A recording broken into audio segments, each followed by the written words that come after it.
国际广播电台。 ये China radio international है।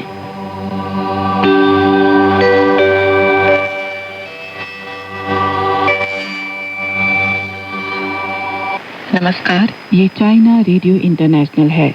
अब हमारा हिंदी कार्यक्रम आरंभ होता है। आज के इस कार्यक्रम में समाचारों के बाद स्वर्णिम चीन के रंग कार्यक्रम के तहत चीन भारत मैत्री का संक्षिप्त इतिहास और चीनी उपन्यास पश्चिम की तीर्थ यात्रा प्रस्तुत किए जाएंगे। अंत में होगा रोजमर्रा की चीनी भाषा। अब सुनिए आज के मुख्य समाचार। पूर्व चीनी प्रधानमंत्री चू रोंगची का अंतिम संस्कार पेचिंग में किया गया। पहले 7 महीनों में चीन की राष्ट्रीय अर्थव्यवस्था स्थिर रही। एशियाई खेलों का मशाल प्रज्वलन समारोह टोक्यो में आयोजित हुआ। अब आप दिव्या पांडे से सुनिए आज के पूरे समाचार।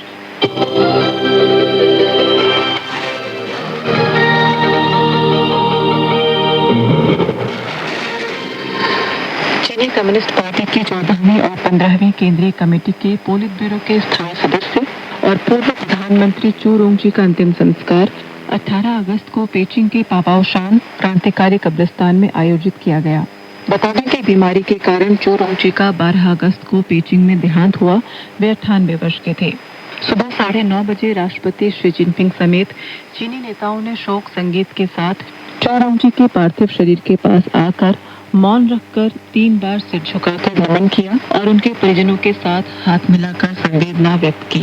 हो चिंताओं ने फूल माला प्रदान कर चू रोंगची के देहांत पर शोक व्यक्त किया। सीपीसी केंद्रीय कमेटी और केंद्रीय सरकार के संबंधित विभागों के अधिकारियों, चू रोंगची के दोस्तों और गृह स्थल के प्रतिनिधियों ने भी उनको विदाई दी। चीन में दिवंगत नेता चियांग सेमिन की 100वीं जयंती के अवसर पर सोमवार को उनके जीवन और विचारों पर 3 दिवसीय संगोष्ठी शुरू हुई। उद्घाटन समारोह में अपने संबोधन में चीनी कम्युनिस्ट पार्टी की केंद्रीय समिति के राजनीतिक ब्यूरो की स्थायी समिति के सदस्य और सीपीसी केंद्रीय समिति के सचिवालय के सदस्य साई छी ने नए युग की परिस्थितियों के अनुरूप त्रिप्रतिनिधित्व सिद्धांत पर गहन अध्ययन करने का आह्वान किया। अगस्त 1926 में जन्मे चियांग सेमिन वर्ष 1989 में सीपीसी केंद्रीय समिति के महासचिव चुने गए थे। वे पार्टी के केंद्रीय सामूहिक नेतृत्व की तीसरी पीढ़ी के प्रमुख व्यक्ति और त्रिप्रतिनिधित्व सिद्धांत के प्रमुख संस्थापक थे। वर्ष 2022 में 96 वर्ष की आयु में उनका निधन हो गया। अपने संबोधन में साई छी ने पार्टी के समग्र नेतृत्व को बनाए रखने और सीपीसी केंद्रीय समिति के केंद्रीकृत तथा एकीकृत नेतृत्व का हमेशा पालन करने की समझ को मजबूत करने पर जोर दिया। उन्होंने मार्क्सवाद को चीनी संदर्भ और समय की जरूरतों के अनुरूप ढालने तथा चीनी आधुनिकीकरण के जरिए एक महान देश के निर्माण और सभी मोर्चों पर राष्ट्रीय पुनरुत्थान की दिशा में आगे बढ़ने के महत्व पर भी जोर दिया। चीनी प्रधानमंत्री ली चियांग ने 17 अगस्त को राज्य परिषद की 12वीं पूर्ण बैठक की अध्यक्षता की, जिसमें महासचिव शी जिनपिंग के वर्तमान आर्थिक स्थिति और आर्थिक कार्यों पर दिए गए महत्वपूर्ण भाषण की भावना का अध्ययन और कार्यान्वयन करने, कार्य के सभी पहलुओं में ठोस प्रगति करने, वार्षिक आर्थिक और सामाजिक विकास लक्ष्यों और कार्यों को प्राप्त करने का प्रयास करने और 15वीं पंचवर्षीय योजना की अच्छी शुरुआत करने पर ध्यान केंद्रित किया गया। ली चियांग ने बताया कि विभिन्न पक्षों के संयुक्त प्रयासों में इस वर्ष चीन की अर्थव्यवस्था सुचारू रूप से और स्थिर ढंग से चल रही है, जो नई गति और अनुकूलित संरचना की विकास प्रवृत्ति दिखा रही है और मजबूत लचीलापन और जीवंतता का प्रदर्शन कर रही है। इस वर्ष 15वीं पंचवर्षीय योजना के कार्यान्वयन का पहला वर्ष है। हमें शुरुआत से ही योजना के कार्यान्वयन को बढ़ावा देने, प्रमुख परियोजनाओं के निर्माण को सुनिश्चित करने और विभिन्न क्षेत्रों में योजना की मार्गदर्शक और प्रेरक भूमिका को पूरी तरह से निभाने के लिए कड़ी मेहनत करनी होगी। चीनी राष्ट्रीय सांख्यिकी ब्यूरो द्वारा 17 अगस्त को जारी आंकड़ों से पता चला है कि इस वर्ष जनवरी से जुलाई तक उत्पादन और आपूर्ति में लगातार वृद्धि हुई, रोजगार की कीमतें आमतौर पर स्थिर रही, विदेशी व्यापार में मजबूती बनी रही, नई ड्राइविंग शक्ति बढ़ रही है और राष्ट्रीय अर्थव्यवस्था नवीन व बेहतरी की ओर चल रही है। औद्योगिक उत्पादन में तेजी से वृद्धि हुई और सेवा क्षेत्र में स्थिर वृद्धि दर्ज की गई। जनवरी से जुलाई तक देश भर में निर्धारित आकार से ऊपर के औद्योगिक उद्यमों का अतिरिक्त मूल्य पिछले साल की समान अवधि से 5.3% बढ़ा और राष्ट्रीय सेवा क्षेत्र का उत्पादन सूचकांक पिछले साल की समान अवधि से 4.7% बढ़ा। इसके साथ बाजार बिक्री में विस्तार हुआ, बौद्धिक संपदा अधिकार संपन्न उत्पादों में निवेश में तेजी से वृद्धि हुई और वस्तुओं के आयात और निर्यात में भी तेजी से वृद्धि हुई। रोजगार की स्थिति सामान्यतः स्थिर रही और बाजार मूल्यों में मामूली वृद्धि हुई। कुल मिलाकर जनवरी से जुलाई तक राष्ट्रीय अर्थव्यवस्था सुचारू रूप से संचालित हुई और सकारात्मक एवं नवोन्मेषी विकास की प्रवृत्ति बरकरार रही। 17 अगस्त को चीन, लाओस, म्यांमार और थाईलैंड ने मेकांग नदी पर 168वां संयुक्त गश्ती और कानून प्रवर्तन अभियान शुरू किया। इस अभियान में चारों देशों के कुल 106 कानून प्रवर्तन कर्मियों को तैनात किया गया है। यह अभियान 12 दिनों तक चलेगा। 17 से 21 अगस्त तक मेकांग नदी के पूरे क्षेत्र में संयुक्त गश्त की जाएगी। इस दौरान चारों देशों के कानून प्रवर्तन पोत निर्धारित जल क्षेत्रों में एकत्र होकर संयुक्त गठन बनाएंगे और प्रमुख जलमार्गों, खतरनाक उथले क्षेत्रों, नदी किनारे के घाटों और सहायक नदियों के नौका मार्गों पर अलग अलग क्षेत्रों में गश्त करेंगे। साथ ही संयुक्त रूप से जल और तट क्षेत्रों का निरीक्षण भी किया जाएगा। 12 से 28 अगस्त तक संयुक्त कानून प्रवर्तन पोतों का 70वां बैच प्रशिक्षण के लिए लाओस भेजा जाएगा।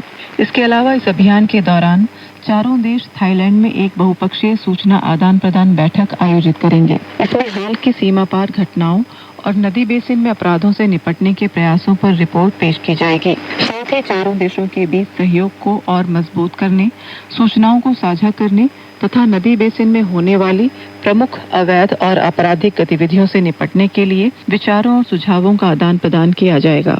ब्रिटेन के मैनचेस्टर विश्वविद्यालय द्वारा 17 अगस्त को जारी एक रिपोर्ट में कहा गया है कि चीन द्वारा हरित उद्योगों को दिए जा रहे व्यापक समर्थन से बैटरी, इलेक्ट्रिक वाहन और सौर ऊर्जा जैसी प्रौद्योगिकियों की लागत कम हो गई है, जिससे ये प्रौद्योगिकियां अधिक सुलभ हो गई हैं और निम्न कार्बन अर्थव्यवस्था की ओर वैश्विक परिवर्तन में महत्वपूर्ण सहायता मिल रही है। यह रिपोर्ट विश्वविद्यालय के शोधकर्ताओं के नेतृत्व में तैयार की गई थी। रिपोर्ट में कहा गया है कि चीन हरित ऊर्जा परिवर्तन के लिए आवश्यक प्रौद्योगिकियों में अग्रणी है, जिनमें सौर ऊर्जा, पवन ऊर्जा, बैटरी, हाइड्रोजन ऊर्जा और इलेक्ट्रिक वाहन शामिल हैं। इस शताब्दी की शुरुआत से ही चीन ने विभिन्न उपायों के माध्यम से हरित उद्योगों के विकास को बढ़ावा दिया है, संबंधित घरेलू मांग को प्रोत्साहित किया है और प्रासंगिक प्रौद्योगिकियों की लागत को कम करते हुए उनकी उपलब्धता को बढ़ाया है।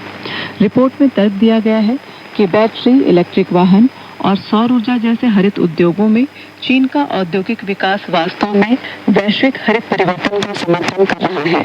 चीन सरकार द्वारा कोलंबिया को दी गई आपातकालीन मानवीय भूकंप राहत सामग्री मंगलवार तड़के चीन की राजधानी पेजिंग स्थित कैपिटल अंतर्राष्ट्रीय हवाई अड्डे से रवाना हुई। जानकारी के अनुसार इस राहत खेप में जनरेटर, जल शोधन वाहन, कीटाणु शोधन मशीनें, सौर प्रकाश उपकरण, तंबू, कंबल आदि शामिल हैं।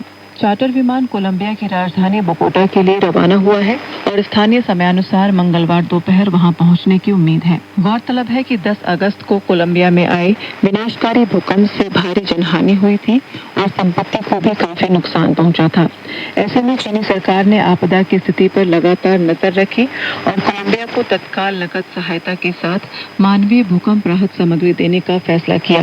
इसका उद्देश्य प्रभावित लोगों को राहत पहुंचाने और आपदा के बाद पुनर्निर्माण प्रयासों में मदद करना है। 2026 आईची नागोया एशियाई खेलों के लिए मशाल प्रज्वलन समारोह 18 अगस्त को टोक्यो नेशनल स्टेडियम में आयोजित किया गया, जिसके साथ ही खेलों की विभिन्न गतिविधियों का आधिकारिक शुभारंभ हुआ। आईची प्रीफेक्चर के प्रमुख और एशियाई खेल आयोजन समिति के अध्यक्ष हिदेकी ओमुरा, जापानी ओलंपिक समिति के अध्यक्ष सेको हाशिमोटो के साथ समारोह में उपस्थित थे। रॉयटर्स और इप्सोस द्वारा सोमवार को जारी सर्वेक्षण के अनुसार अमेरिकी राष्ट्रपति डोनाल्ड ट्रंप की लोकप्रियता घटकर 33% रह गई है। यह उनके मौजूदा कार्यकाल में अब तक का सबसे निचला स्तर है। 4 दिन तक चले सर्वेक्षण में पाया गया कि ट्रंप की लोकप्रियता अगस्त की शुरुआत में 35% थी, जो अब घटकर 33% रह गई है। यह उनके पिछले कार्यकाल में दिसंबर 2017 में दर्ज सबसे निचले स्तर के बराबर है। रिपोर्ट के अनुसार लोकप्रियता में इस गिरावट की प्रमुख वजहें ईरान के साथ लंबा संघर्ष, तेल की बढ़ती कीमतें और मुद्रास्फीति के कारण बढ़ती जीवन यापन की लागत है। इसके अलावा सर्वेक्षण में करीब 80% उत्तरदाताओं ने कहा कि ईरान के साथ संघर्ष लंबे समय तक जारी रह सकता है।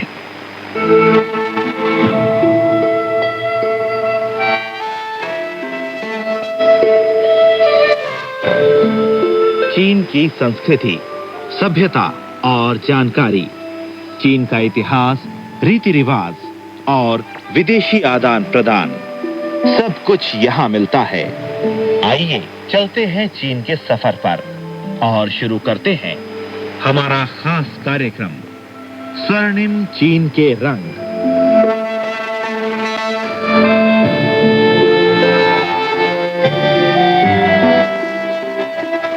नमस्कार श्रोता मित्रों, आप सुन रहे हैं स्वर्णिम चीन के रंग कार्यक्रम और मैं हूं आपका मित्र पंकज श्रीवास्तव।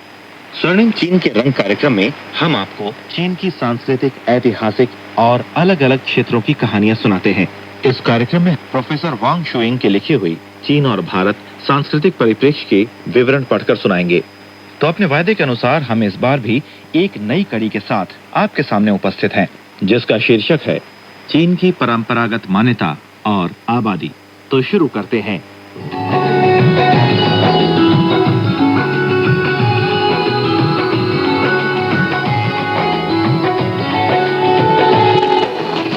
पिछली बार जो हमने आपको कड़ी सुनाई थी, आजकल चीनी देहातों में ये भी रीति रिवाज प्रचलित है कि लड़की शादी करते समय पुरुषों के पक्ष से कुछ साजो सामान या पैसा लेती है। ये प्रतिबिंबित होता है कि श्रम शक्ति का आदान प्रदान होता है। इसके बारे में भारत से बिल्कुल विपरीत है। ये साबित हुआ है कि प्राचीन काल में भारत और चीन की मान्यताओं में अंतर है। इस प्रकार के आर्थिक आधार पर पैदा होने की मान्यता जो आबादी से संबंधित है, न सिर्फ संतानों पर महत्व देते हैं बल्कि अधिक लड़के होने पर ध्यान देते हैं। ये स्वाभाविक है और समझा जा सकता है। अगर हम फिर परंपरागत समाज के आधार पर अधिकार संगठन की दृष्टि से देखें तो ये पाते हैं कि बहुत पहले की जनजातियों के संगठन के आधार पर जो समाज बना, वो अपने स्थान उन्नत और मजबूत बनाने के लिए अवश्य ही प्रयास करते हैं, जिससे ज्यादा संतान होना, ज्यादा लड़के होने को मदद मिलती थी। इसलिए इस प्रकार ज्यादा जनसंख्या और ज्यादा लड़के पैदा होने की मान्यता न सिर्फ उस समय के आर्थिक आधार से संबंधित है बल्कि उस समय के सामाजिक संगठन की रचना से भी संबंधित है। इससे हमें यह विचार करना पड़ता है कि मान्यता किस प्रकार सामाजिक अर्थ और समाज की सेवा करती है। इसके आधार पर हमें यह भी सोचना पड़ता है कि उसके बने रहने और उसकी मौजूदगी का कारण क्या है। हाँ, अगर हम ऐसा भी समझें कि इस मान्यता से आबादी अवश्य ही बढ़ती जाती है तो भी ठीक नहीं है। बेशक मान्यता लोगों के व्यवहार को संभालने की सामाजिक शक्ति होती है, लेकिन इस प्रकार की शक्ति एक सीमित शर्त में तभी प्रभाव डालती है जैसे एक समाज में चाहे ज्यादा संतान पैदा होने, ज्यादा लड़के पैदा होने की मान्यता बनी है, लेकिन फिर भी जमीन सीमित है। ज्यादा संतान पैदा होने, ज्यादा लड़के पैदा होने से आबादी बढ़ जाती है। बढ़ती हुई श्रम शक्ति से ऐसा नहीं होगा कि उत्पादन भी बढ़ जाएगा, जबकि ये बढ़ी हुई आबादी के जीवन के लिए समाज के ऊपर आर्थिक बोझ बन गया है। आर्थिक नियंत्रण का मतलब ये नहीं है कि उन लोगों की मान्यताओं को बदलना, जबकि किसी उपाय को अपनाकर इस मान्यता की भूमिका को समाप्त कर देना। उदाहरण के लिए पहले ऐसा होता था कि एक गांव में जमीन बहुत कम थी। औसतन एक आदमी पर खेती योग्य जमीन बहुत कम थी, लेकिन उनकी मान्यता में वही नियम पालन उनका आदर्श था कि ज्यादा बच्चे पैदा करना। वे लोग इस मान्यता को बदलने को तैयार नहीं थे। इसलिए शिशु को मारने की घटना घटी ताकि उनके बच्चे की संख्या सीमित हो। ये दोस्ती तेरे दम से है, ये दोस्ती। अब आप सुन रहे हैं स्वर्णिम चीन के रंग कार्यक्रम में प्रोफेसर वांग शुइंग की लिखी हुई चीन और भारत सांस्कृतिक परिप्रेक्ष्य के विवरण के तहत चीन की परंपरागत मान्यता और आबादी कड़ी। ये दोस्ती तेरे दम से है, ये दोस्ती। ऊपर से साबित हो चुका है कि हम एक प्रकार की धारणा की समीक्षा करना ठोस सामाजिक आधारों पर करनी चाहिए। अगर ये पूछा जाए कि ज्यादा लड़के पैदा होने की मान्यता चीन के समाज के विकास के लिए सक्रिय भूमिका अदा करते हैं अथवा असक्रिय भूमिका अदा करते हैं, तो हमें एक संक्षेप में उत्तर देना असंभव और कठिन होगा। उसकी भूमिका सामाजिक ठोस स्थिति पर निर्भर होती है। जब व्यापक जमीन हो और श्रम शक्ति प्रधान कृषि की नीति में आबादी ज्यादा होने की मान्यता समाज के आर्थिक विकास के लिए अनुकूल होती है, लेकिन जब स्थिति बदल गई यानी जमीन कम हो गई, आबादी ज्यादा हो गई, ऐसी स्थिति में उसकी भूमिका का स्तर भी इसके साथ साथ बदलता रहता है। वर्तमान काल में चीन तेजी से विकसित हो रहा है। कृषि आधुनिकीकरण से निम्न कृषि अर्थ इकाई बुनियादी तौर पर बदलेगी। इसलिए निम्न कृषि अर्थ में पैदा होने वाली वो परंपरागत मान्यता की सक्रिय अभिव्यक्ति आर्थिक विकास के संदर्भ में न सिर्फ खो गई है, बल्कि आधुनिकीकरण की प्रक्रिया में एक बाधा बन गई है। चीन को मुक्त हुए 60 वर्षों से अधिक हो गए हैं, लेकिन आबादी के बारे में धारणाएं हैं।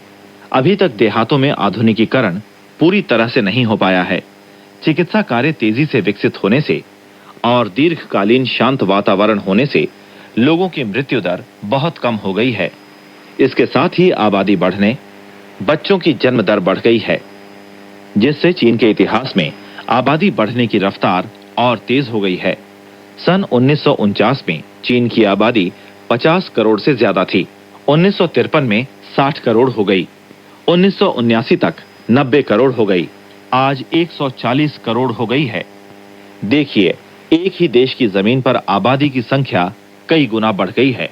ये एक तरफ से ये बताता है कि चीन को मुक्त हुए 4 दशकों में समाज अर्थ बहुत विकसित हुए, लेकिन साथ ही जनसंख्या का विस्तार देश के आधुनिकीकरण के लिए एक बोझ बन गया।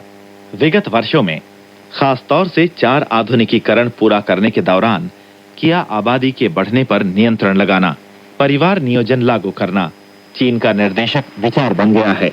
लेकिन निम्न कृषि अर्थ इकाई आज तक पूर्ण रूप से नहीं बदली है। कृषि उत्पादन ज्यादातर व्यक्ति शक्ति और हस्तश्रम पर आधारित है और सामाजिक कल्याण का प्रबंध नई स्थिति के विकास से मेल नहीं खाता। इसलिए ये परंपरागत मान्यता उसका अपना आर्थिक और सामाजिक आधार होता है। चाहे इस प्रकार की मान्यता को बने रहने का तरीका भिन्न भिन्न हो, लेकिन इस मान्यता का विचार सार तत्व बड़े हद तक दृढ़ता से मौजूद है। ये आधुनिकीकरण के दौरान में एक ध्यान देने योग्य सवाल है। हम ये अवश्य देखते हैं कि चीन में धूमधाम से परिवार नियोजन लागू होने के बाद शहर की आबादी को कम करने में बहुत सफलता मिली है। बहुत प्रगतिशील शहरों में आबादी बढ़ने की दर कम होकर 1000 में 10 से भी कम हो गई है, जबकि पहले अधिक था। वर्तमान में बहुत क्षेत्रों में एक परिवार में एक बच्चा पैदा होने की मांग की जाती है, लेकिन व्यापक तौर पर देहातों में परिवार नियोजन लागू होने में बाधा ज्यादा आ रही है। बेशक इस बाधा का एक कारण यह है कि किसानों की अपनी संस्कृति, जो कि शहरी आबादी से कुछ पिछड़ी हुई है, और उन्हें नया विचार स्वीकार करने में कुछ कठिनाई है। लेकिन बुनियादी कारण निम्न कृषि अर्थ का सार तत्व पर निर्भर करता है। इसलिए सिर्फ नए अर्थ आधार पर ही नई मान्यता पैदा होती है। चीन की अल्पसंख्यक जातियों की रूपरेखा। चीन विश्व के प्राचीनतम सभ्यता वाले देशों में से एक है। उसका 4000 वर्ष पुराना लिखित इतिहास है। ऐतिहासिक विकास के इस लंबे दौर में चीनी राष्ट्र की विभिन्न जातियों की परिश्रमी, साहसी और बुद्धिमान जनता ने अपने संयुक्त प्रयासों से एक शानदार और ज्योतिर्मय संस्कृति का सृजन किया और समूची मानव जाति के लिए भारी योगदान भी किया। चीन एक विशाल भूमि और बड़ी जनसंख्या वाला देश है। पूर्व में हेलुंग नदी और उसुली नदी की मुख्य नौ परिवहन धाराओं के संगम से लेकर पश्चिम में शिनचियांग उइगुर स्वायत्त प्रदेश की ऊछा काउंटी के पश्चिम में पामीर पठार तक की इसकी चौड़ाई लगभग 5200 किलोमीटर है और उत्तर में मोहो के पास बहने वाली हेलुंग नदी की मुख्य नौ परिवहन धारा की मध्य रेखा से दक्षिण में दक्षिणी चीन सागर के नानशा द्वीप के चंगमू प्रवालिका तक इसकी लंबाई लगभग 5500 किलोमीटर है। पूरे देश का क्षेत्रफल लगभग 96 लाख वर्ग किलोमीटर है। चीन की इस विशाल समृद्ध भूमि पर 56 जातियां रहती हैं। इनमें बहुसंख्यक जाति हान जाति है। इसके अलावा बाकी 55 अल्पसंख्यक जातियां, जो चीन की कुल जनसंख्या का 18% है। चीन में आबादी का वितरण बहुत असंतुलित है। देश के विशाल आंतरिक भागों में आबादी विरल है, जबकि समुद्र तटवर्ती प्रांतों में अत्यंत सघन है। हालांकि इन अल्पसंख्यक जातियों की जनसंख्या कम है, पर अल्पसंख्यक जातियां देश के उन विशाल इलाकों में आबाद हैं जिनका क्षेत्रफल देश के कुल क्षेत्रफल का 60% है और ज्यादातर देश के अंचल प्रदेशों में स्थित है। चीन की अल्पसंख्यक जातियां कहीं कहीं पूर्णतः अकेली बसी हुई हैं, कहीं कहीं विभिन्न जातियां मिलजुल कर एक साथ रहती हैं। अर्थतंत्र, राजनीति, संस्कृति और जीवन के संदर्भ में ये जातियां न केवल परस्पर प्रभाव डालती हैं, बल्कि हान जाति से भी इनका घनिष्ठ संबंध है। चीन की विभिन्न जातियों का सामाजिक विकास समान रूप से नहीं हुआ है। यहाँ तक कि विभिन्न इलाकों की भिन्न भिन्न परिस्थितियों के कारण एक ही जाति का विकास भी असमान रूप से हो रहा है। वैसे तो बहुसंख्यक हान जाति अन्य जातियों की अपेक्षा अधिक विकसित है, इसलिए जो हान जाति के साथ मिश्रित रूप से रहती है या हान जाति के इलाके के आसपास बसी हुई हैं, उन जातियों ने हान जाति की उन्नत उत्पादन तकनीक और उत्पादन साधनों का प्रयोग करने की वजह से सामाजिक और आर्थिक दृष्टि से अपेक्षाकृत अधिक विकास किया है। इसके विपरीत दूर दराज के इलाकों में बसी जातियां सामाजिक और आर्थिक दृष्टि से पिछड़ी हुई हैं।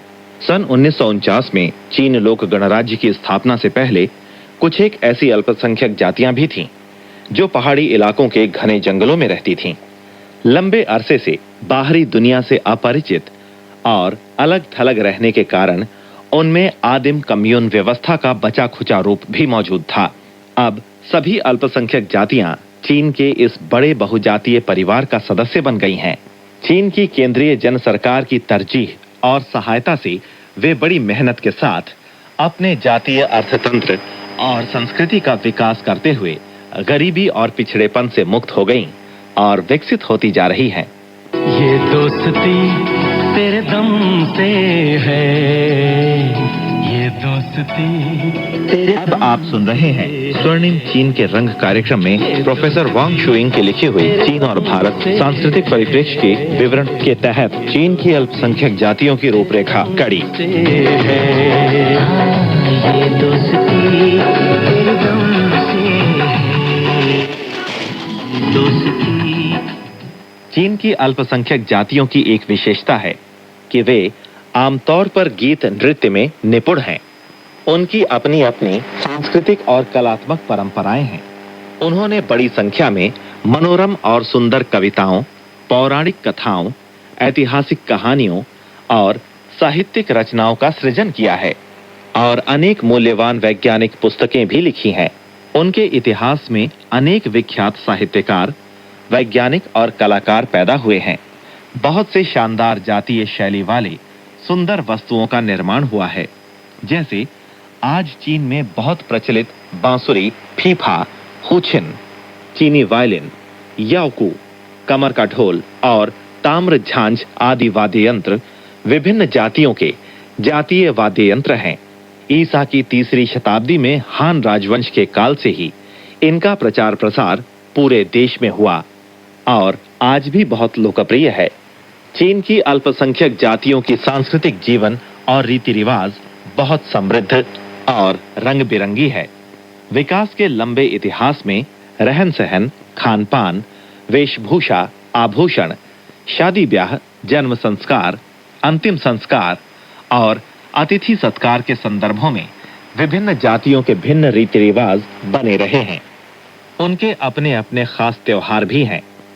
यहाँ तक कि एक ही जाति की भिन्न शाखाएं अलग अलग क्षेत्रों में भिन्न भिन्न त्योहार मनाती हैं। एक ही त्योहार अलग अलग तरीके से मनाया जाता है। इस कारण से चीन की अल्पसंख्यक जातियों के त्योहारों पर अलग अलग जातियों के गहरे स्थानीय प्रभाव पड़े हैं और उनकी अपनी जातीय विशिष्टता भी है। चीनी लोक गणराज्य की स्थापना के बाद बहुत से ऐसे रीति रिवाजों को सुरक्षित किया गया है जो उत्पादन के विकास और जातीय समृद्धि के लिए फायदा हो। उनके रंग बिरंगे त्योहार हैं, जैसे मंगोल जाति का नादाम मेला, पाय जाति का 3रा महीना मेला, च्वांग जाति का गीत समारोह, ताय जाति का पानी छपाका त्योहार, म्यो जाति का लूशंग त्योहार आदि। ये विभिन्न जातियों की जनता के लिए न सिर्फ कला, खेलकूद और मनोरंजन के त्योहार हैं, बल्कि विभिन्न जातियों की जनता के बीच उत्पादन के अनुभवों और साजो सामान के आदान प्रदान और जातीय जनता के त्योहार भी हैं।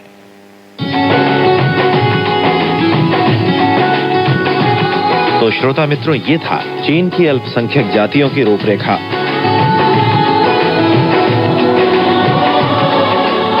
चीन का एक खेल वुशु।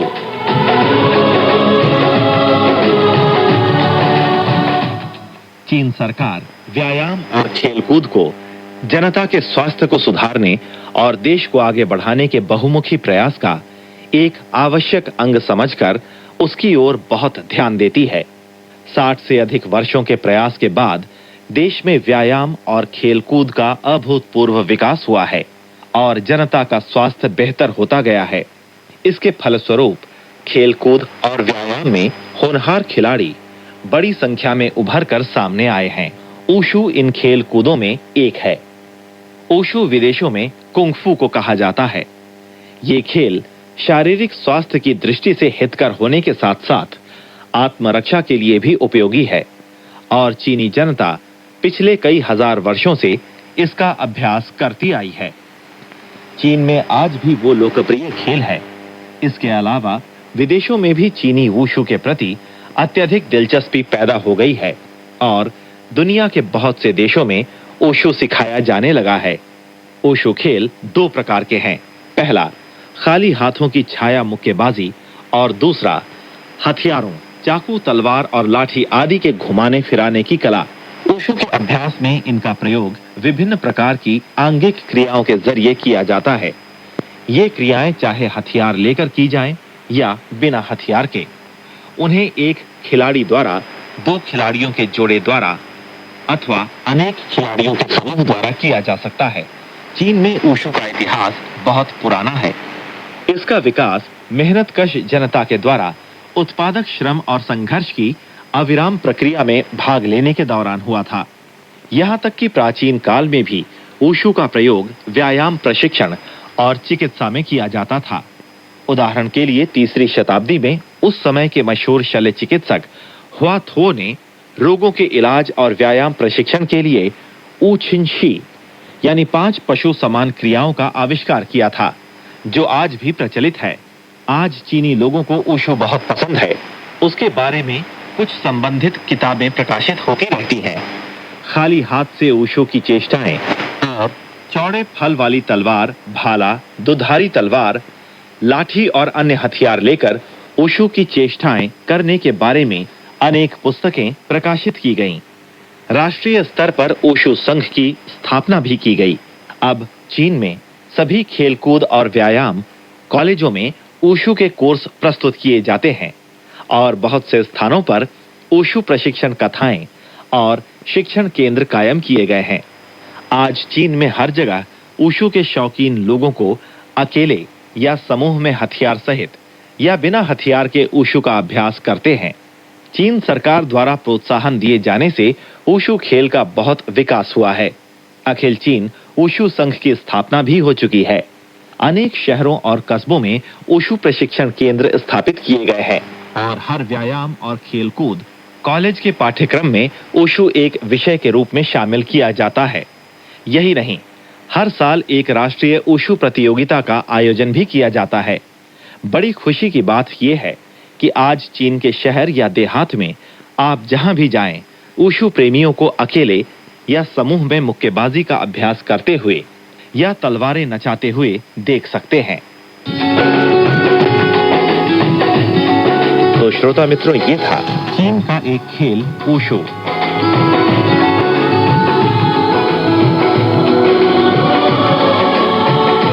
चीन का कुंग-फू।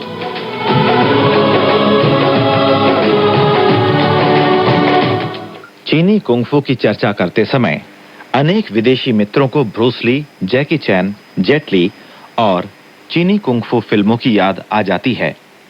वे चीनी फिल्मों में चीनी कुंग-फू के मैजिक ट्रिक्स से आकर्षित होते हैं। वे गुरु से कुंग-फू सीखने के लिए दूर-दूर से चीन आते हैं। तो आखिरकार चीनी कुंग-फू क्या चीज है?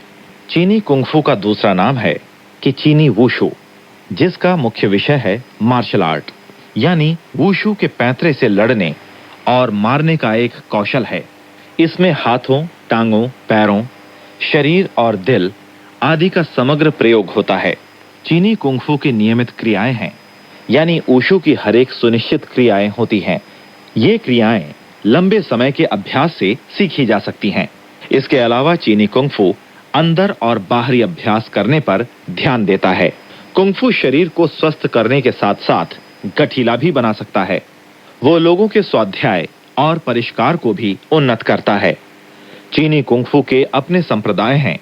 शाओलिन, वुतांग और अर्मेई इत्यादि लोगों के लिए परिचित हैं।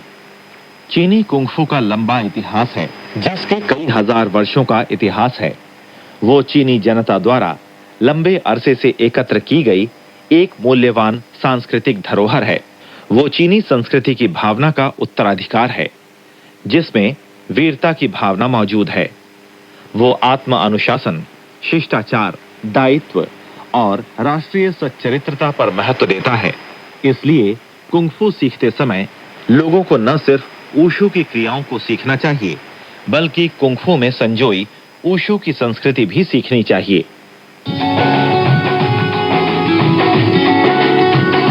तो श्रोता मित्रों, ये था चीन का कुंग-फू।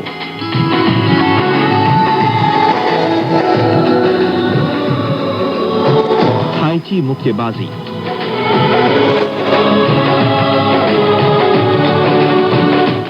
इधर के सालों में ज्यादा से ज्यादा विदेशी लोगों को चीन का थाईची पसंद आया है और वे थाईची से मोहित हो गए हैं।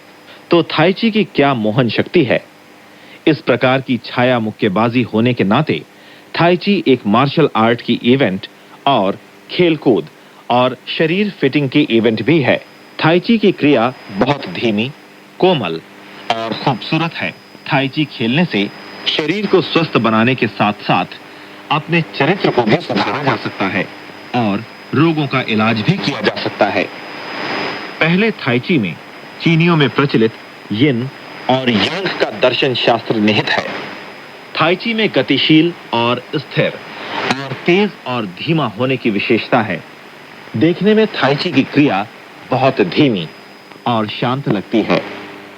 वास्तव में उसकी गतिशीलता स्थिरता में निहित रहती है और तेज गति धीमापन में। थाईची इन दो विशेषताओं का जोड़ है। दूसरे, थाईची में मुक्केबाजी की क्षमता मौजूद है। वो पीछे हटने के बहाने आगे बढ़ने और दूसरे पक्ष की शक्ति का इस्तेमाल करके जवाबी प्रहार पर महत्व देता है। इसलिए थाईची कोमलता से मजबूती को पराजित कर सकता है और दूसरे पक्ष के हमले को नाकाम बना सकता है। तीसरा, थाईची में चीनी चिकित्सा के शरीर मेरिडियन सिद्धांत का प्रयोग करके रोगों का इलाज करने और शरीर को स्वस्थ बनाने की क्षमता है। शरीर को आराम देने के साथ साथ थाईची रक्त परिसंचरण को बढ़ावा देने, सोच और ऊर्जा पर फोकस करने, शारीरिक एवं मानसिक अभ्यास करने और प्राकृतिक सामंजस्य को बरकरार रखने में सक्षम है। आज थाईची अपने प्रचुर विषयों, सुंदर क्रियाओं और अति उच्च स्वास्थ्य मूल्य से विश्वविख्यात है। ये दोस्ती तेरे दम से है, ये दोस्ती तेरे दम से है, ये दोस्ती तेरे दम से है, ये दोस्ती तेरे दम से है, ये दोस्ती तेरे दम से है, ये दोस्ती तेरे दम से है। तू जिंदगी तू जिंदगी तू जिंदगी दम से है, सारी खुशी तेरे दम से है, सारी खुशी तेरे दम से है, सारी खुशी तेरे दम से है, सारी खुशी तेरे दम से है।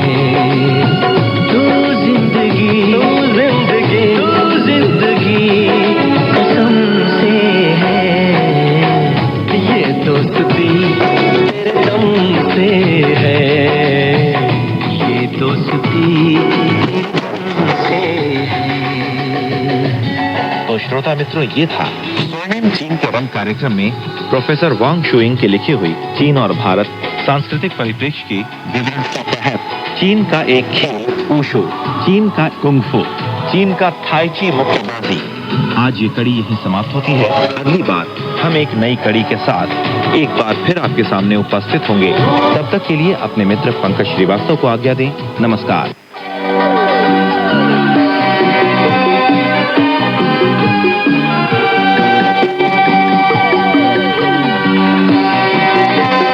यह चाइना रेडियो इंटरनेशनल है।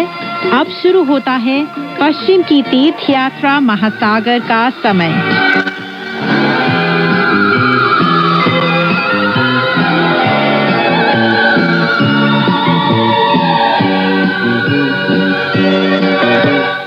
नमस्कार दोस्तों, पश्चिम की तीर्थ यात्रा सुप्रसिद्ध चीनी उपन्यास लेकर हाजिर हूँ मैं मैत्री शर्मा। आज की कहानी इस प्रकार है। दोस्तों, अब तक आपने कहानी में सुना कि राजकुमारी की गेंद सीधा सांचांग के सिर पर आकर गिरती है।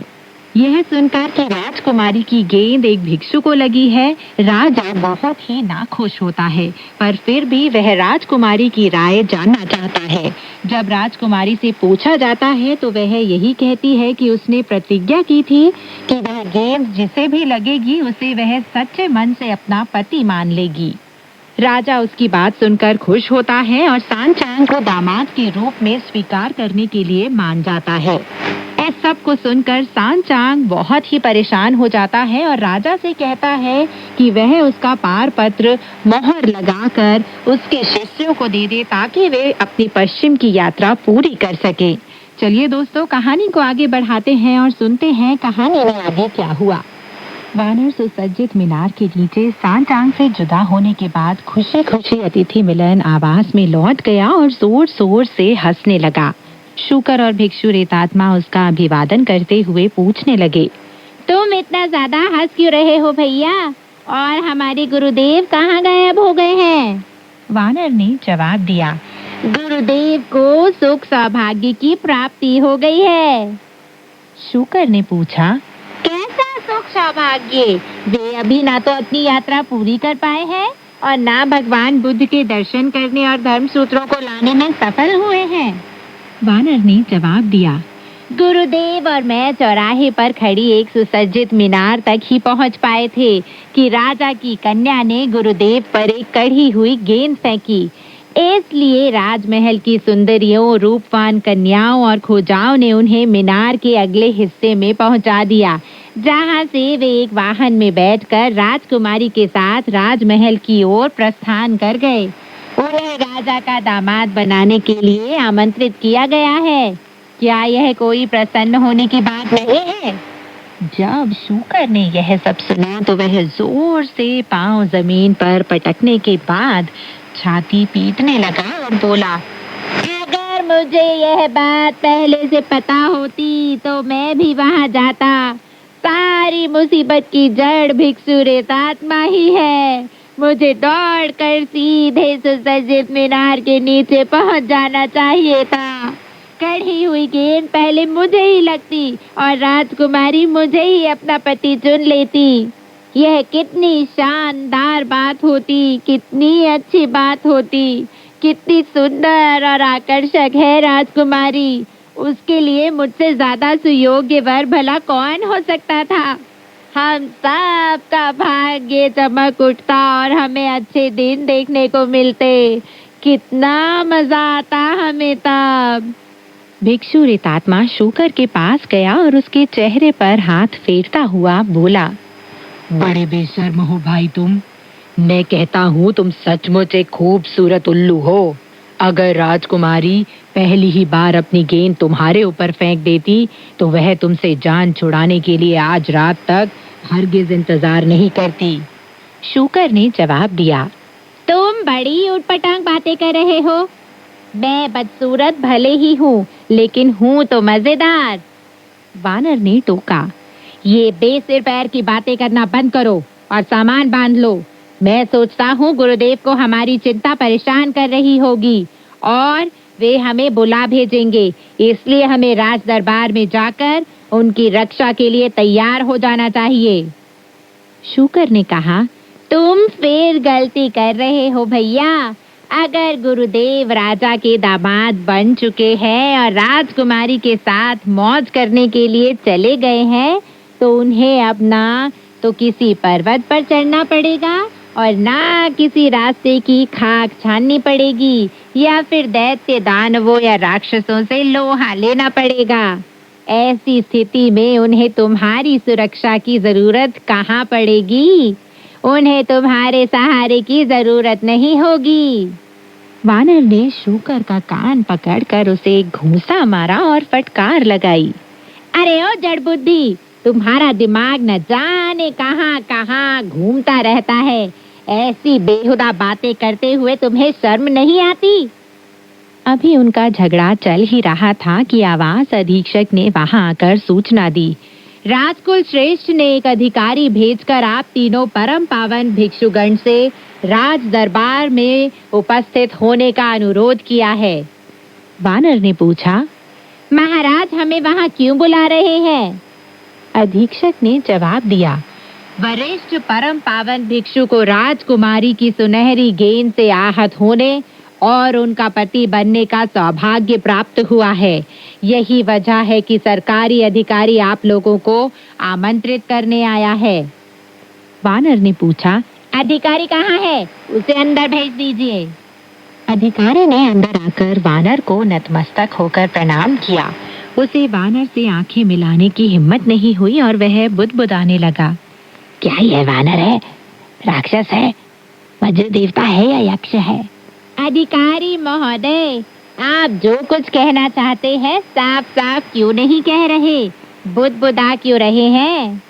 अधिकारी ने थर थर कांपते हुए शाही फरमान को दोनों हाथों से पकड़कर लड़खड़ाती जबान से कहा, राजकुल महामान्य राजकुमारी महोदया आमंत्रित करना मिलना चाहती है अपने नए संबंधियों को।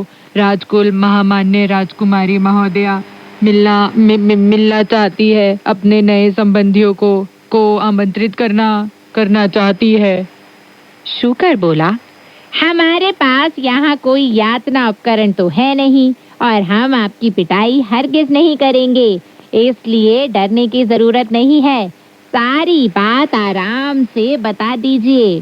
वानर ने कहा, क्या तुम यह समझते हो कि वह तुम्हारी मार से डर रहा है? जिस चीज से वह डर रहा है वह है तुम्हारी भद्दी सूरत। बहंगी पर फौरन सामान लाद दो। हम लोग घोड़े को साथ लेकर राज दरबार में जा रहे हैं। वहाँ गुरुदेव से मिलने के बाद ही अगले कदम के बारे में उनसे चर्चा करेंगे। वानर और थांग महाभिक्षु के बाकी दोनों शिष्य राजा का संदेश लाने वाले अधिकारी के साथ राजमहल के दरवाजे पर जा पहुंचे, जहां एक द्वारपाल ने तुरंत उनके आने की सूचना राजा को दी और उनके प्रवेश की अनुमति प्राप्त कर ली। तीनों शिष्य बिना सिर झुकाए पंक्तिबद्ध होकर खड़े हो गए। राजा ने पूछा, क्या आप तीनों महानुभाव ही परम पावन भिक्षु के यशस्वी शिष्य हैं? आपके नाम क्या हैं? आपका घर कहाँ है? आप भिक्षु क्यों बन गए? आप कौन से धर्म सूत्रों को लेने जा रहे हैं? तब वानर आगे बढ़कर सिंहासन महाकक्ष में घुसने लगा। राजा का एक अंगरक्षक जोर से चिल्लाया, ठहरो, आगे ना बढ़ो। जो कुछ कहना है वहीं खड़े रहकर कहो। वानर ने मुस्कुराते हुए कहा, हम भिक्षु गणों को जहाँ भी रास्ता मिलता है आगे कदम बढ़ा देते हैं। शूकर और भिक्षु रेतात्मा भी राजा के पास जाने लगे, इस चिंता से कि कहीं उनके अशिष्ट बर्ताव से राजा घबरा ना जाए। सांचांग ने आगे बढ़कर कहा, शिष्यों, राजकुल श्रेष्ठ तुमसे पूछ रहे हैं कि तुम यहाँ किस उद्देश्य से आए हो। तुम्हें उनके सवालों का जवाब देना चाहिए। गुरुदेव को राजा की सेवा में उसके बगल में उपस्थित देखकर वानर के संयम का बांध टूट गया और वह जोर से बोला, राजकुल श्रेष्ठ, आप अपने प्रति तो सम्मानपूर्ण व्यवहार की अपेक्षा कर रहे हैं, लेकिन बाकी लोगों के प्रति तिरस्कार पूर्ण व्यवहार क्यों कर रहे हैं? अगर आप मेरे गुरुदेव को अपना दामाद बनाना चाहते हैं तो उन्हें अपनी सेवा में हाजिर रहने के लिए यहाँ क्यों खड़ा किया हुआ है? सामान्य रिवाज के अनुसार एक राजा को चाहिए कि वह अपने दामाद के लिए राजकुल श्रेष्ठ का संबोधन इस्तेमाल करे और राजकुल श्रेष्ठ कहलाने वाले व्यक्ति को आदर पूर्वक आसन पर बिठाया जाना चाहिए। अब क्या था, यह सुनकर राजा इतना घबरा गया कि उसका रंग पीला पड़ गया।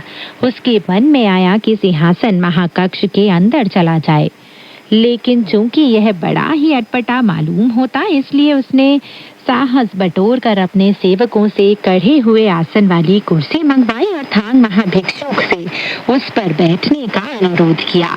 यह सब होने के बाद ही वानर ने मौखिक रूप से यह अभिवेदन प्रस्तुत किया। मेरे पूर्वज पूर्व विदेह महाद्वीप में आओलाय प्रदेश के पुष्प फल पर्वत पर स्थित जलपट गुफा के निवासी थे।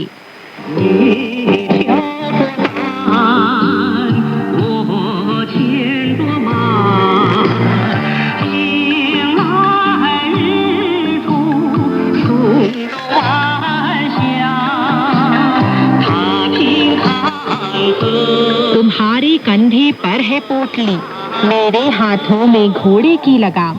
आगे चलते हैं हम पश्चिम की ओर, सूर्यास्त से सूर्योदय तक रास्ते में मुकाबला करते हैं दैत्यों और दानवों के साथ। फिर आगे चलते हैं हम पश्चिम की ओर, साल दर साल करते हैं पवित्र यात्रा बड़े साहस के साथ पश्चिम की ओर।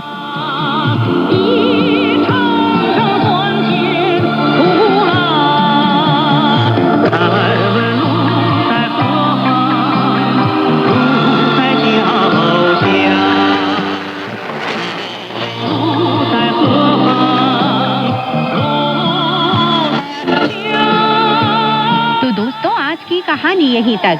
आगे की कहानी लेकर मैं मैत्री शर्मा फिर हाजिर होंगी। तब तक के लिए नमस्कार, बाय बाय।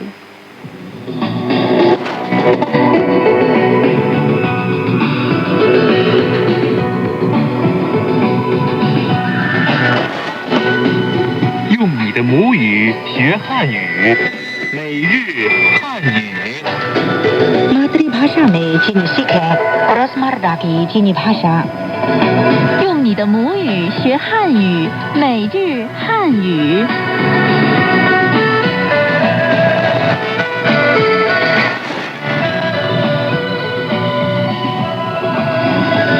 ये जना रेडियो इंटरनेशनल है। श्रोताओं को साधारण का नमस्कार। श्रोताओं को राकेशवत का भी नमस्कार। रोजमर्रा की चीनी भाषा कार्यक्रम सुनने के लिए आपका हार्दिक स्वागत। पिछले पाठ में हमने मुख्य तौर पर चीन में अस्पताल में पंजीकरण करवाने में इस्तेमाल किए जाने वाले वाक्यों पर विचार किया था। अब आज के पाठ के मुख्य वाक्य। 你哪儿不舒服？ आपको कहाँ तकलीफ है? 我头疼。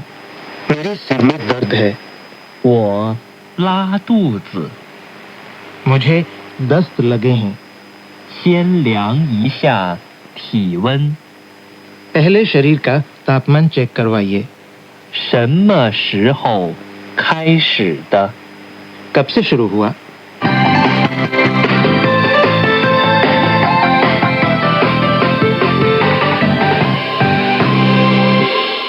शाओथांग जी, क्या आपको मालूम है कि अब मैं चीन में रहने का आदी हो गया हूँ, लेकिन भाषा की वजह से कुछ दिक्कतें तो आती ही हैं। जैसे अस्पताल में इलाज करवाने और दवा मांगने में काफी परेशानी होती है। यदि चीनी भाषा बोलना आता तो ज्यादा सुविधा हो सकती है। ये तो सही बात है।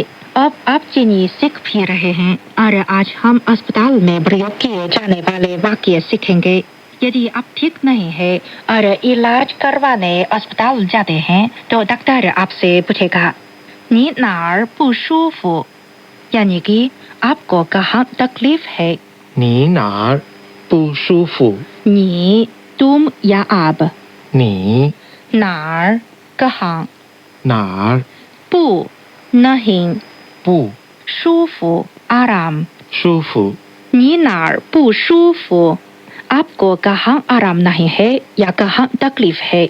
你哪儿不舒服? आइए सुने आज के पाठ की पहली बातचीत। 你怎么了？ 我不舒服， 你哪儿不舒服？ 我头疼。 शाओथांग जी, यदि मैं डॉक्टर को बताना चाहता हूँ कि मेरे सिर में दर्द है, तो इसे चीनी में कैसे कहेंगे? आप कह सकते हैं। 我头疼 यानी कि मेरे सिर में दर्द है। 我头疼 头 यानी कि सिर, 头 疼 दर्द। 疼 我头疼 मेरे सिर में दर्द है। 我头疼 जी हाँ, चीनी भाषा में जिस जगह दर्द होता है उस जगह के नाम के पीछे धंग यानी कि दर्द शब्द लगाया जाता है। मसलन सिर में दर्द, गले में दर्द, दांत में दर्द, पैर में दर्द और पीठ में दर्द आदि। आए सुने एक बार फिर आज के पाठ की पहली बातचीत। 你怎么了？我不舒服，你哪儿不舒服？我头疼。 शाओथांग जी, और यदि मेरा पेट खराब है और मुझे दस्त लगे हैं तो मैं डॉक्टर को कैसे बताऊंगा?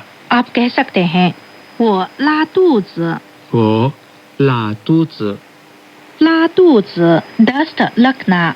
ला तूच आइए सुने आज के पाठ की दूसरी बातचीत। 你哪不舒服？ 我拉肚子， राकेश जी, लेकिन यदि आपको जुकाम हुआ है तो डॉक्टर सबसे पहले आपके शरीर का तापमान देखना चाहेंगे। तो वे चीनी में क्या कहेंगे?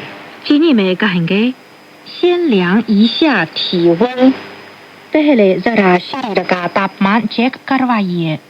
限量一下体温 体温का अर्थ है शरीर का तापमान।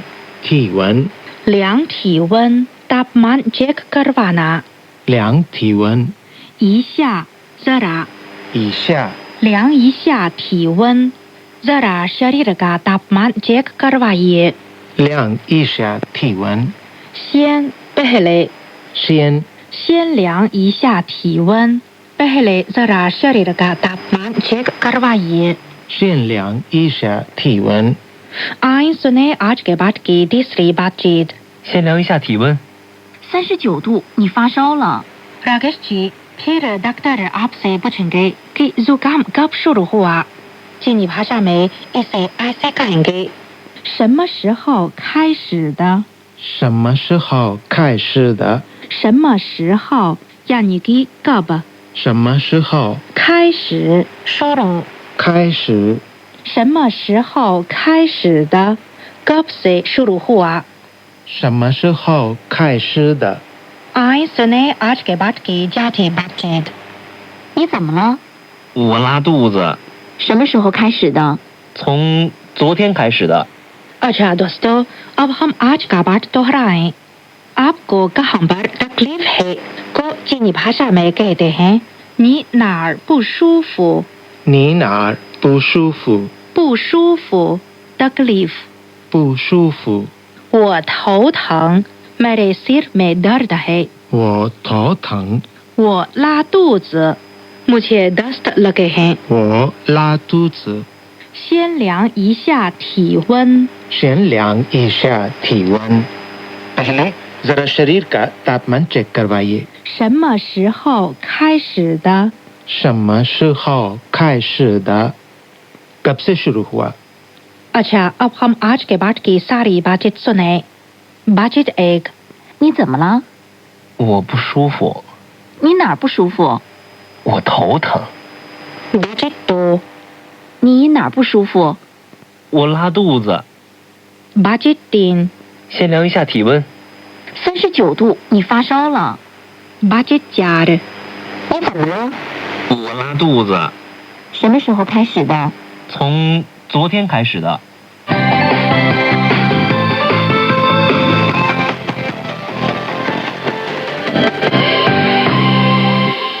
अच्छा श्रोता दोस्तों, आए अब वेतुंग भाई से चीनी संस्कृति के बारे में कुछ जानकारी लें।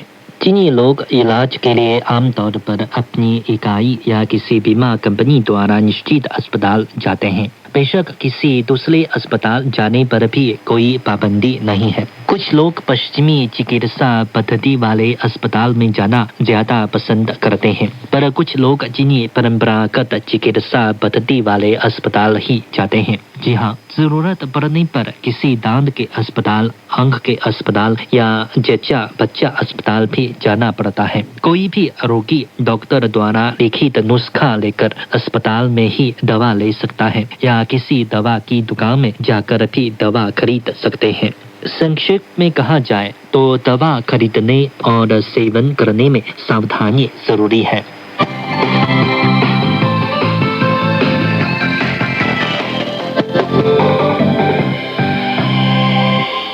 अच्छा, आज का पाठ यही तक। अब राकेश वत्स और शादांग को आज्ञा दें। नमस्कार। नमस्कार।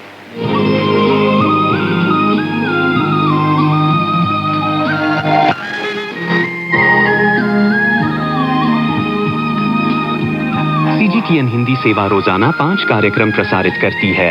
हमारा पहला कार्यक्रम भारतीय समय के अनुसार सुबह 8:30 से 9:30 बजे तक, दूसरा कार्यक्रम संध्या के 6:30 से 7:30 बजे तक, तीसरा कार्यक्रम रात के 8:30 से 9:30 बजे तक, चौथा कार्यक्रम रात के 9:30 से 10:30 बजे तक और पांचवा कार्यक्रम रात के 10:30 से 11:30 बजे तक प्रसारित होता है। कार्यक्रमों के मीटर बैंड इस प्रकार है: सुबह 8:30 से 9:30 बजे 13,720 किलोहर्ट्ज, शाम 6:30 से 7:30 बजे 9,635 किलोहर्ट्ज, रात 8:30 से 9:30 बजे तक 7,225 किलोहर्ट्ज, रात 9:30 से 10:30 बजे 7,395 किलोहर्ट्ज, रात 10:30 से 11:30 बजे 1,269 किलोहर्ट्ज। अब इंटरनेट पर CGTN की हिंदी वेबसाइट भी खुली हुई है। इसे देखने के लिए हम आपका हार्दिक स्वागत करते हैं। हमारी वेबसाइट का पता है hindi.cgtn.com।